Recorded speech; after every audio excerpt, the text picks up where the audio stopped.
నాగ చైతన్య, సాయి పల్లవి జంటగా నటించిన తాజా చిత్రం తాండేల్. వీరి కాంబోలో వచ్చిన లవ్ స్టోరీ పెద్ద హిట్ అయింది. దీని తర్వాత వీరి కాంబోలో తాండేల్ అనే సినిమా రూపొందుతుంది. కోస్టల్ బ్యాక్ డ్రాప్ లో రూపొందుతున్న ఈ సినిమాకి చందు మొండేటి దర్శకుడు. గీతా ఆర్ట్స్ బ్యానర్ పై అల్లు అరవింద్ సపర్పటలో బన్నీవాస్ ఈ చిత్రాన్ని దాదాపు 90 కోట్ల బడ్జెట్ తో నిర్మిస్తున్నారు. ఫిబ్రవరి 7న ఈ సినిమా విడుదల కాబోతుంది. దేవిశ్రీ ప్రసాద్ సంగీత దర్శకుడు. ఇక ఈ చిత్రం నుండి 4వ సాంగ్ విడుదల చేయడానికి సన్నాహాలు చేస్తున్నారు. ఈ వారమే 4th సాంగ్ విడుదల చేస్తారని సమాచారం.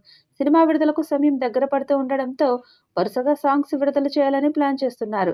ఇప్పటికే 3 సాంగ్స్ విడుదల చేయగా సూపర్ హిట్ అయ్యాయి.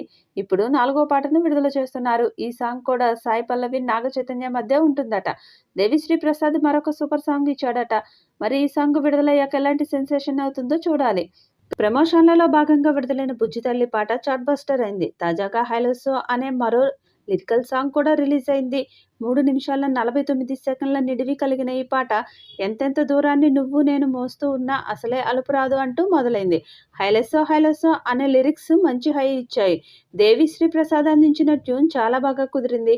శ్రీమణి లిరిక్స్ అందించిన ఈ పాటని నకాష్ అజీజ్, శ్రేయా ఘోషల్ ఎంతో జోష్తో పాడారు. తాండేల్ రాజ్ తన ప్రియురాలు సత్యకి దూరంగా ఉన్నప్పుడు ఓ పక్క చేపల్ని వేటాడుతూనే మరో పక్క తనని వెంటాడుతున్న ప్రియురాలి జ్ఞాపకాలను నెమరవేసుకుంటూ ఈ పాటని పాడుకుంటాడు అని స్పష్టమవుతుంది.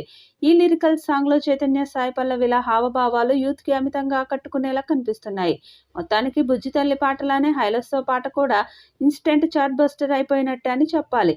దాంతో సినిమా మీద మరింత అంచనాలు పెరిగాయి. ఈ సినిమాతో నాగ చైతన్య 100 కోట్ల క్లబ్ లో చేరతాడని భావిస్తున్నారు. మరి ఈ చిత్రం ఏ స్థాయి విజయం సాధిస్తుందో చూడాలి.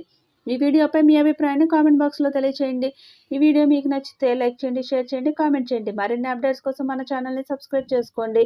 అలాగే పక్కనే ఉన్న గంట సింబల్ని గట్టిగా కొట్టండి.